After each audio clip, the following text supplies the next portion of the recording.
আসসালামু আলাইকুম।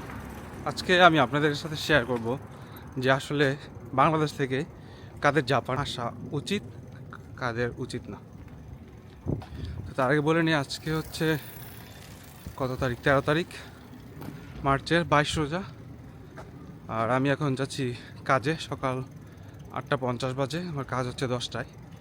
তো আমি আপনাদের সাথে শেয়ার করব কাদের আসলে জাপানে আসা উচিত বা কাদের আসা উচিত না। প্রথমে বলি কাদের জাপানে আসা উচিত। প্রথমত যারা জাপান আসবে তাদের যে গুণটা থাকতেই হবে, সবচেয়ে প্রধান গুণ হচ্ছে আপনার মানসিকভাবে অনেক স্ট্রং থাকতে হবে, অনেক বেশি স্ট্রং থাকতে হবে। আপনার উপর দিয়ে ঝড় বৃষ্টি যাই আসবে আপনি সবসময় কন্ট্রোল করতে পারবেন বা নিজের আপনি মানা নিতে পারবেন। এরকম মন মানসিকতা না থাকলে আপনি জাপানে এসে টিকতে পারবেন না, সম্ভবই না। আমি এখন আছি হচ্ছে ট্রেন স্টেশনে, এটা মাটির নিচে অবস্থিত। জাপানে এটাকে বলে চিকাতেৎসু। তো এখান দিয়ে আমি হচ্ছে এখান থেকে 3 কিলোমিটার দূরে যাবো, তারপরে আবার একটা ট্রেন চেঞ্জ করে নাকি আমার আজকে কাজে জবে যাবো আর কি। তো এই হচ্ছে এখানে ট্রেন স্টেশন যেটা।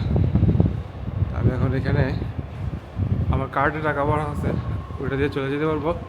ট্রেন হচ্ছে 9টা 9, একটা আমি মিস করবো, ওইটা সমস্যা নেই। আমি 9টা 15 ট্রেনে উঠলেই আমার হয়ে যাবে। আর শুধু এমন না যে আপনার হচ্ছে মানসিক শক্তি থাকলেই আপনি আইসা পারবেন, এরকম আপনার শারীরিকভাবে শক্তি থাকতে হবে, অনেক এনার্জেটিক থাকতে হবে। এই ধরনের আমি হচ্ছে কালকে রাত্রের 12টায় হচ্ছে বাসায় ফিরছি। ওইখানে রাত্রে খাওয়া দাওয়া করে শুইছি, যেহেতু রোজা। সকাল আবার 4:30টায় উঠতে হয়েছে, সেহরি করতে হয়েছে। ওইখানে ঘুমায় আবার আমার সাড়ে আটটার দিকে আমি ঘুম থেকে উঠছি। ওইখানে ফ্রেশ ট্রেশ হয়ে এখন এই যে কাপড় চোপড় গুছায়, কাজের যে কাপড় ওগুলো গুছায় এখন কাজের উদ্দেশ্যে রওনা হয়েছি। তো এগুলো করতে গেলে আপনার শারীরিকভাবেও একটু শক্তিশালী হইতে হবে। তো মানসিক আর শারীরিক শক্তিশালী হইলে আপনার জন্য জাপান খুব সহজ হয়ে যাবে। আমি ট্রেনের জন্য অপেক্ষা করতেছি। ট্রেন হচ্ছে 9টা 15, এখন প্রায় 9টা 11 মতো বাজে। আর আমি একদম স্টেশনের এক সাইডে চলে আসছি, কারণ জাপানিজরা অন্য কেউ কথা বলে বা ভিডিও করা এগুলো খুব একদমই পছন্দ করে না। আর ট্রেনে তো কথা বলা একদমই পছন্দ করে না। এমনি ওরা দুইজন একসাথে থাকলে কথা বলে ঠিকই, কিন্তু আপনি ক্যামেরার দিকে তাকিয়ে কথা বলবেন বা ফোনে কথা বলবেন, এটা এদের কাছে খুবই বিরক্তকর একটা বিষয়। ট্রেন চলে আসছে, একটা ট্রেন চেঞ্জ করলাম, এখন হচ্ছে অন্য একটা ট্রেনে উঠবো। তো আমি এখন বাসা থেকে যেখানে আসছি এটা প্রায় 2.5 থেকে 3 কিলোমিটার মতো দূরত্ব, 2টা স্টেশন পার হয়েছি। আর আমার ট্রেনের যে টিকিট ওইটা হচ্ছে 210 ইয়েনের মতো কাটছে। এই খরচগুলো কেন বলতেছি, ওইটার একটা রিজন আছে, আমি পরে বলবো। তো এখন যে ট্রেন উঠবো ওইটা হচ্ছে অনেক জায়গায় থামে। তো আমি যে স্টেশনে যাব এই ট্রেনের এটা লাস্ট স্টেশন, একটা দ্বীপের মধ্যে যাব আর কি। তো ওইখানে হচ্ছে এয়ারপোর্টের মধ্যে আমি কাজ করি। আর এই এখন যে ট্রেন, এই ট্রেনের ফেয়ার হচ্ছে শুধু যেতে আমার লাগবে হচ্ছে 340 ইয়েন ট্রেনের টাইম।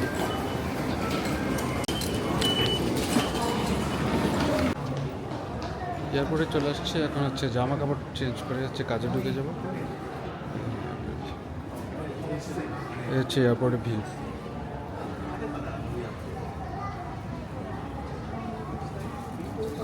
তখন আমি ড্রেস চেঞ্জ করবো আর কি, কাজের ড্রেস পরে কাজে ঢুকবো। তো এর মধ্যে আর ভিডিও করা হবে না। আমার কাজ হচ্ছে সকাল 10টা থেকে বিকেল 4টে পর্যন্ত। আজকে একটু ফ্রি আছি, এর জন্য ভাবলাম একটা ভিডিও করি। 4টা পরে আর কাজ নেই আমার, তখন থেকে ফ্রি। তো কাজের ড্রেস পরে আসলে জাপানের কাজের ড্রেস পরে ভিডিও করা একদমই অ্যালাউ না, এর জন্য ওই কাজের সময় আর আমি ভিডিও করতে পারবো না। কাজ থেকে বের হয়ে আর বাকি কথা বলবো। কাজ শেষ করে মাত্র বের হইলাম, এখন হচ্ছে এয়ারপোর্টেই আছি। 4:30 বাজে। সমস্যা হচ্ছে এখানে আমার যাইতে 1 ঘন্টা লাগবে। 1 ঘন্টার পরে হচ্ছে আপনার কী বলে ওটা হয়ে যাবে ইফতার টাইম হচ্ছে 6টা 2 নাকি 3। এই অবস্থায় কী করবো বুঝতে পারতেছি না, ইফতার করতে পারবো না যা মনে হয়, ভেজাল। তো বুঝেন এই হচ্ছে অবস্থা। আসলে আপনার মানসিক শারীরিকভাবে কেন বেশি স্ট্রং হইতে হবে, শুধু জাপানে না, বিশ্বের যে কোনো দেশে আপনি যদি যাইতে চান, স্টুডেন্ট ভিসার ক্ষেত্রে, আমি শুধু স্টুডেন্ট ভিসার কথা বলতেছি, অন্য ভিসার কথা আমি জানি না, যেহেতু আমি স্টুডেন্ট ভিসায় আছি। বাকি ভিসাগুলোতে হয়তো একটু স্বাচ্ছন্দ্য আছে, কিন্তু স্টুডেন্ট ভিসা একটু স্ট্রাগলটা অনেক বেশি। তো এই আর কি অবস্থা। আপনার মানসিক আর হচ্ছে শারীরিক যদি আপনি স্ট্রং না থাকেন, তাহলে আপনার এইখানে টিকা অনেক মুশকিল, মানুষ ডিপ্রেশনে চলে যায় এই কারণে। আসলে এখানে বিনোদনের কিছু নাই, বুঝছেন? সকাল থেকে রাত পর্যন্ত আপনার শুধু কাজ পড়াশোনা এই আর কি অবস্থা। এখন আর হচ্ছে যারা চিন্তা করে যে আমি অল্প কয়েকদিনে অনেক টাকা ইনকাম করে ফেলবো বা দেশে বাড়ি গাড়ি করে ফেলবো, এরকম এই চিন্তা করলে জাপান আসার দরকার নেই। কারণ এইটা আপনি স্টুডেন্ট ভিসা থাকা অবস্থায় আর জব ভিসায় আপনি যে ভিসায় যান, এটা জাপানে সম্ভব না। জাপানের বেতন ভালো, ঠিক আছে, কিন্তু জাপান অনেক উন্নত দেশ, সব কিছু ঠিক আছে, কিন্তু আপনার জাপানের যে বেতন দেয়, বেতনও ভালো। সমস্যা হচ্ছে জাপানের আপনার লিভিং কস্ট অনেক বেশি। আপনার যা বেতন দিবে মোটামুটি ওইটা আপনার খরচ হয়ে যায়। আপনি যদি ফ্যামিলি নিয়ে থাকেন তাহলে তো আপনার পুরোই খরচ হয়ে যাবে, এরকম একটা অবস্থা আর কি। ট্রেনের জন্য অপেক্ষা করতেছি। ট্রেন হচ্ছে 4:30 আর এখন 4:31 বাজে। ট্রেন আসা পড়ছে।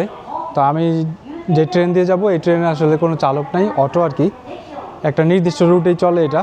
তো আমি এখন এইখানে যে লাইনে দাঁড়াইছি আমার পিছনে আর কেউ নাই, আশেপাশে এই স্টেশনেই কেউ নেই এখন। তো আমি যখন ট্রেনে উঠবো হয়তো বা ফাঁকা থাকলে একটু ভিডিও করতে পারবো। আমি একদম সাধারণত ট্রেনের যেই সিটে হচ্ছে থাকে, আপনার চালক থাকে, ওই সিটে বসবো আর ভিউটা আপনাদের দেখাবো।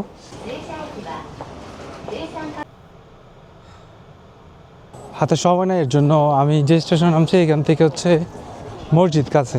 তো ভাবতেছি 1 ঘন্টা সময় আছে হাতে।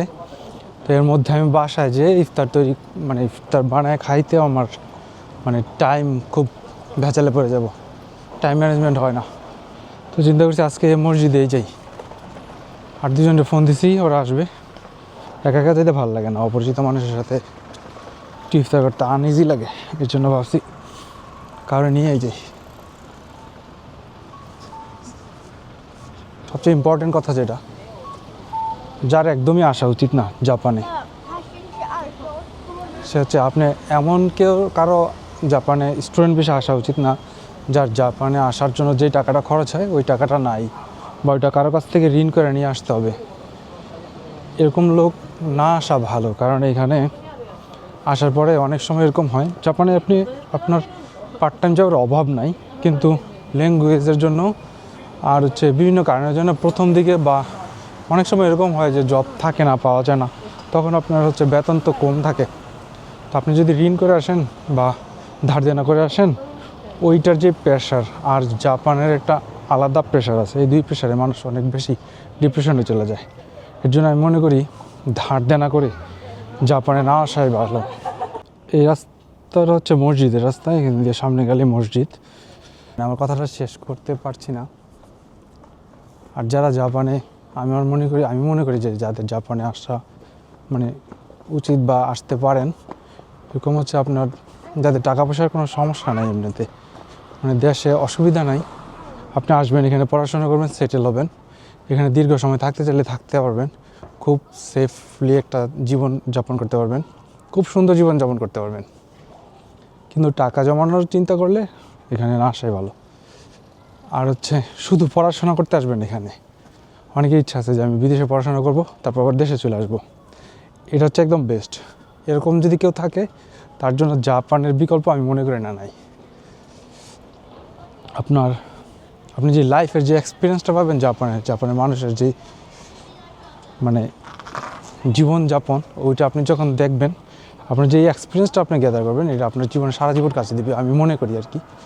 আমার এই 3 বছর জাপানের যেই এক্সপিরিয়েন্স, ওইখান থেকে আমি বলতেছি। এ হচ্ছে মসজিদ, এটা কোবে মসজিদ, জাপানের সবচেয়ে পুরাতন মসজিদ, 1935 সালে এটা প্রতিষ্ঠিত হয়েছে। এটার আরেকটা নাম আছে হচ্ছে পিঙ্ক মস্ক নামে এটা পরিচিত। জাপানের সর্বপ্রথম মসজিদ এটা প্রতিষ্ঠিত হওয়ার পরে ওয়ার্ল্ড ওয়ার 2 হয়েছে। তারপরে এই শহরে হচ্ছে ভূমিকম্প হয়েছিল, বিশাল এক ভূমিকম্প, সব বিল্ডিং ভেঙে গেছিলো, কিন্তু এই মসজিদ যেমন ছিল এমনই আছে। আলহামদুলিল্লাহ ইফতার করে এখন একদম বাসার কাছে চলে আসছি। সকাল 8:30টায় গেছি এখান থেকে, এখন 7:30 বাজে, সন্ধ্যা, বাসায় ফিরে আসছি আর কি। আজকে হচ্ছে সবচেয়ে বেশি আমার রিল্যাক্সের দিন। অন্য সময় এমন হয় যে সকালে 9টায় বের হয়েছি বাসা থেকে, 10টা 11টা 12টা বাজে বাসা আসতে। আর এখন তো ভার্সিটি বন্ধ, এর জন্য একটু রিল্যাক্স। ভার্সিটি থাকলে আরও বেশি প্যারা যায়। তো এই অবস্থা আর কি। জাপানে আপনার পরিশ্রম অনেক বেশি, তো এগুলো মাইনা যদি আপনি আসতে পারেন, আপনি আসেন, কোনো সমস্যা নেই। আর যদি চিন্তা করেন যে রিল্যাক্স করবেন, শুধু এখানে আসবেন, টাকা আর টাকা, এরকম চিন্তাভাবনা থাকলে ভুলে যান জাপানের কথা। এরকম না আসলে, মানে পরিশ্রম করবেন আর যা টাকা আছে সব খরচ হয়ে যায়, এই আর কি সমস্যা। তো লাস্টে একটু বলি, আসলে আমার যে মানে যা বলতে চাইছিলাম সেটা একদম গুছায়, মানে 1 মিনিটের মধ্যে একটু বলে দিই। জাপানে কারা আসবেন না? যাদের ওই আর্থিক সামর্থ্য নাই যে নিজের টাকায় জাপান আসতে পারবেন, বা আপনার ফ্যামিলির সাপোর্টের যে টাকাটা ওইটা দিয়ে আসতে পারবেন, মানে ঋণ টিন করে আসা যাবে না, একদমই না। স্টুডেন্ট ভিসার কথা বলতেছি আমি, ঋণ করে জাপান আসা যাবে না। যারা মানসিকভাবে এবং শারীরিকভাবে ওই রকম স্ট্রং না, ওদের জাপান আসা দরকার নেই। আপনার মেইন হচ্ছে মানসিক আপনার অনেক স্ট্রং হইতে হবে মানসিকভাবে, আর নাহলে আপনার হচ্ছে জাপানে একদম বিপর্যস্ত হয়ে পড়বেন, একদম আপনি ভাঙা পড়বেন, এই আর কি অবস্থা। আর হচ্ছে অনেক টাকা কামাবেন এই চিন্তা করলে জাপান আসা দরকার নেই, না আসলে ভালো। অনেকেই আমাকে জিজ্ঞেস করে যে ভাই আসলে কী অবস্থা ওইখানে, কি টাকা পয়সা কেমন কামানো যায়? ইনকাম করা যায় ভালো, কিন্তু খরচ আছে ওইরকম। ইনকাম আপনার অনেক থাকবে। আপনার যদি কেউ বলে আপনার স্যালারি দেখবেন অনেক ভালো, অনেক বেশি স্যালারি, তারপরেও খরচ অনেক বেশি।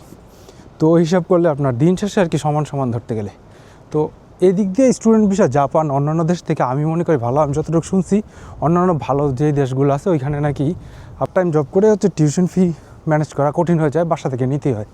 জাপানে এটা করতে হয় না। এই যে আপনি এখানে জব করে এখানে আপনার যে লিভিং কস্টের পাশাপাশি আপনার যে টিউশন ফি ওটা আপনি নিজেই পরিশোধ করতে পারবেন, মানে আপনার ইনকামে হয়ে যাবে এটা।